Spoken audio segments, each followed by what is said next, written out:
What's going on, guys? Dan Watson. The Nikon D850 is out and it actually looks like a pretty good camera. We're going to take a look at some of the features. I just got the Nikon D7500 in and it's a really capable camera, and so I'm kind of excited about some of the things that Nikon is doing.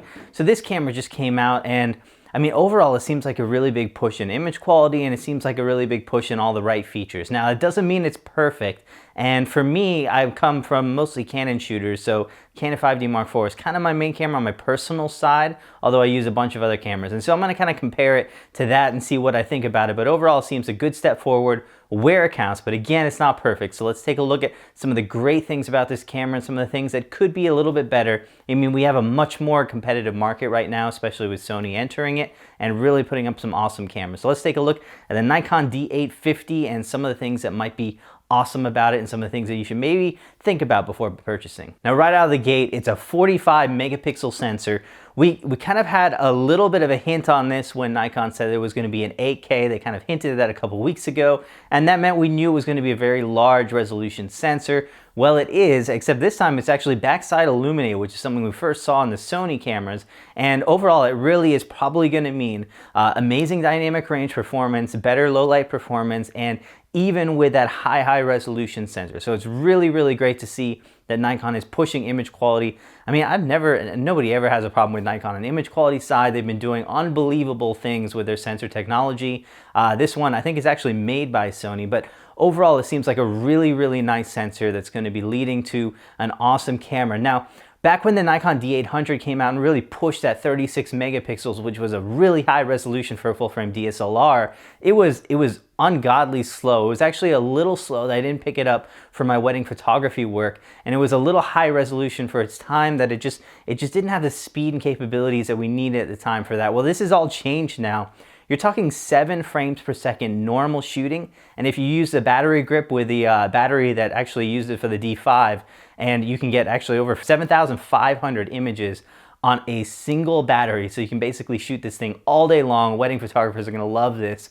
And if you do that, you can actually shoot 9 frames per second, which blows away what Canon is doing. Sony can do some cameras in electronic shutter a little bit faster than that, but mechanical shutter is 5 frames per second. And so being able to shoot 45 megapixel resolution files at 9 frames per second is absolutely amazing. So it's nice to see that combination of both image performance on the quality side and then also that speed to go with it. Now, another big step up is going to be the autofocus system. We've got 153 points. This system is basically pulled from the Nikon D5. So you're getting that kind of autofocus performance, a dedicated AF engine in this kind of thing to run the processing from it separately from the image processing.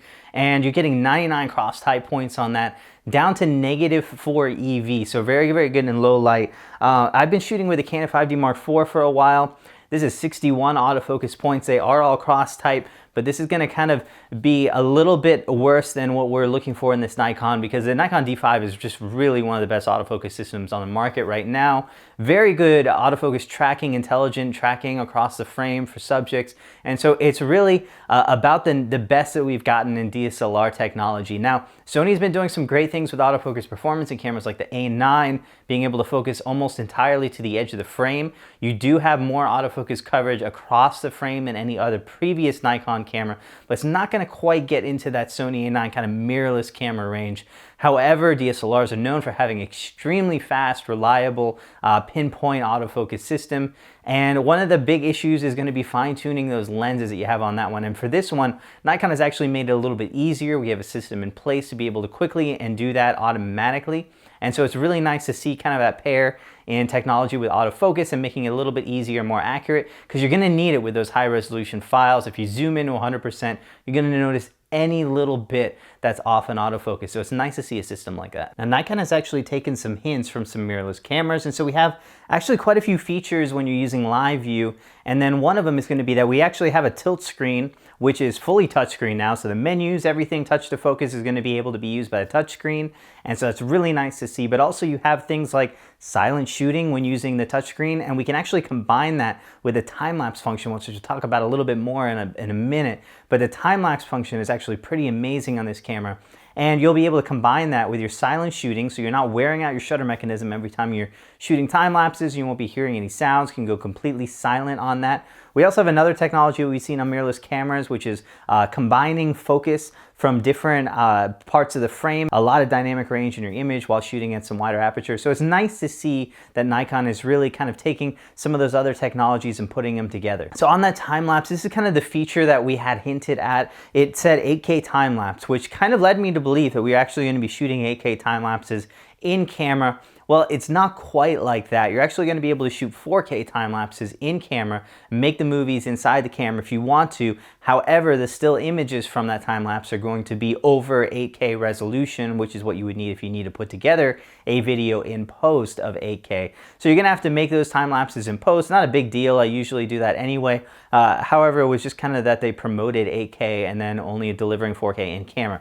However, this is an 8K camera basically when you're using still frames, and so you're able to use those time lapses and be able to make some really stunning things in post. And it's going to be great for time lapse shooters because Nikon's already known for having such amazing dynamic range. So we do have some changes on the body itself. It's very similar. We have backlit buttons like we did on the other ones.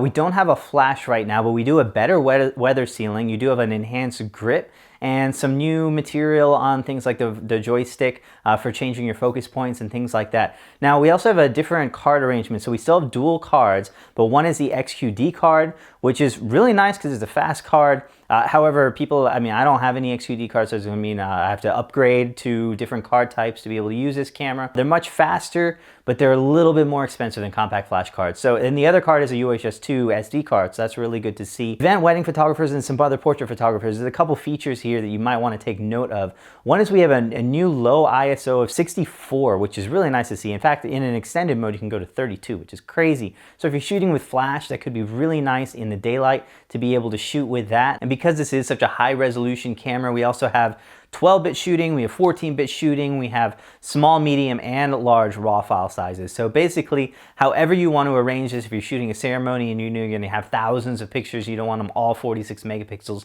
you can reduce those as you want. So it's great to see Nikon kind of knowing that this is going to be the case with this camera.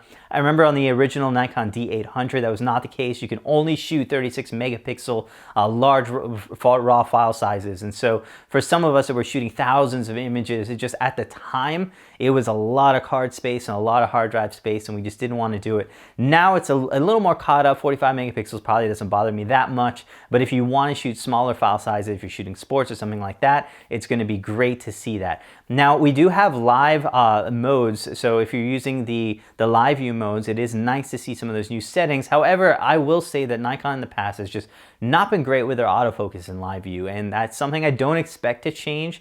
We're still dealing with a contrast only detection system. It's gotten a little bit better in the Nikon D7500, I would say. I'm probably going to expect similar performance to that.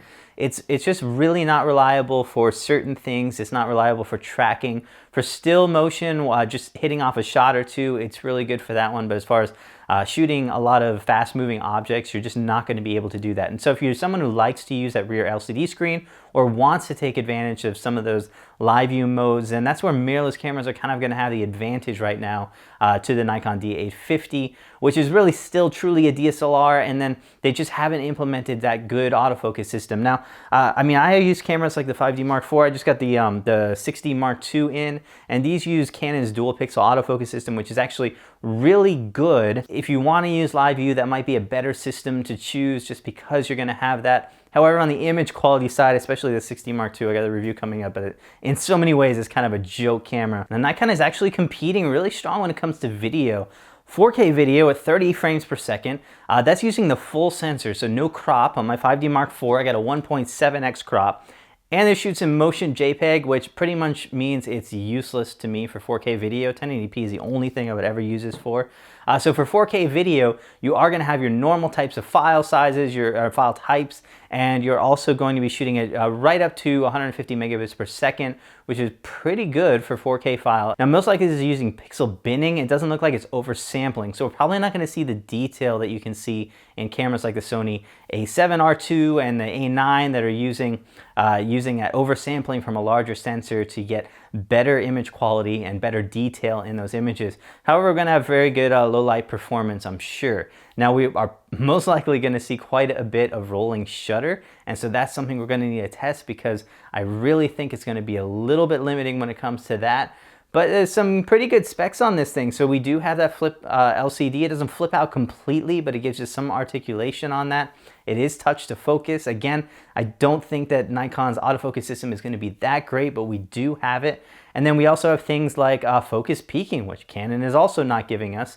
We do have headphone, mic jacks. We do have just some overall some really nice video features. No log profiles, but we do have a flat profile on that one. Now, some things to note, things like focus peaking are going to only be available in 1080p, not with shooting 4K. Also, we do have digital image stabilization, which I'm not a huge fan of, but I guess it's better than nothing. However, that's going to be only in 1080p as well. So for 4K shooting, we're a little bit more limited in 1080p.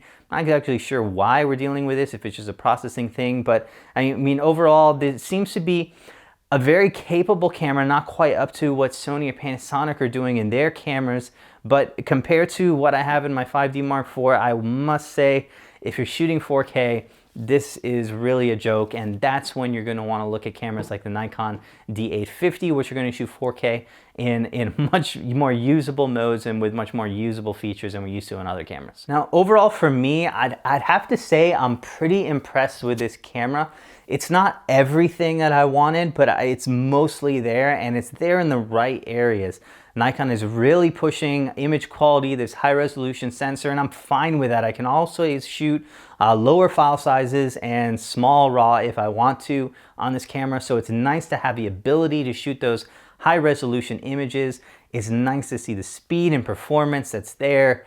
Again, my biggest limitation on this camera is probably going to be the autofocus performance in live view. It's something that we're all starting to use a little bit more. Even Nikon is starting to notice the advantages of shooting with it, like silent shooting and things like that, that your Sony cameras are taking advantage of. And so that is really the only feature that I think is lacking completely on here. On the video side, again, it's still not competing with Sony out there, but we're really starting to see Nikon take a leap against Canon. And so for DSLRs, I do think that this is really an amazing camera. Step up in image quality, great autofocus performance.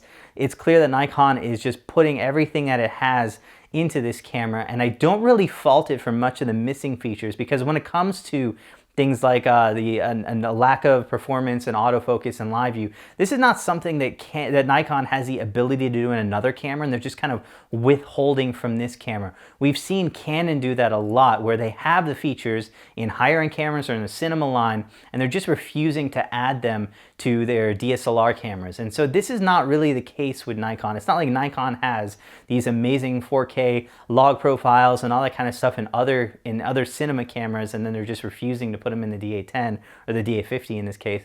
They don't. And so I actually forgive them for those areas. These are not areas that Nikon does. Sony, for example, does have Sony video cameras, and they're actually really good. And so for them, having these video features in those cameras just makes a little bit more sense.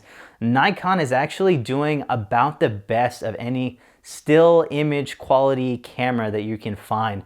This is a DSLR from a still image company, not a video movie camera feature company. And so for them, I'm really satisfied with kind of the features that you're going to get on this one. So if you're looking at getting this camera, $32.99, it's actually pretty competitive. It's actually cheaper than the 5D Mark IV was when it's coming out of the gate, and about what I think it's the exact same that the Nikon D810 was. And so it's good to see that Nikon is not throwing prices all crazy just because it has a new camera out. And that should be out really soon in September. I'm going to try and get the camera in. And again, from a DSLR stills company perspective, I think this is about as good as you can get from a DSLR. It really feels that way for me. And I know most of you shooting DSLRs are going to feel that way. I know when a lot of times when I'm dissing video features on cameras, even the Canon cameras, many of you say, I'm a still shooter, that's all I care about, why we even have video features. So I know a ton of you are not going to care at all about some of those missing high-end video things or autofocus and live view. It's just not something that you use all the time. And so for you, it's going to be absolutely fine. It's nice to see Nikon focusing where it counts. Nikon has all of the features that it has from every other camera and then some in the Nikon D850. So if you want to pre-order it, there's some links below. I appreciate when you guys use those links, by the way. It's really supportive of the site. You guys are awesome. So much appreciate you guys using that. I have a ton of stuff coming up too. So subscribe, Nikon D7500. And then the Canon 6D Mark II, which you could probably miss because that one isn't that great. But a bunch of new cameras out. Also, this is the Sigma 135mm f1.8 lens, which is actually a really cool lens. I have a review on that one. This Tamron I used when I was shooting the solar eclipse, and this is an 18 to 400mm all over the place zoom lens. Really cool lens, so I'll have a review coming up on that. So yeah, so much stuff. Make sure you subscribe, check out some of the other videos. Thanks for watching this, guys. It really seems like a cool camera. Can't wait to get it in. Really appreciate you guys watching this video.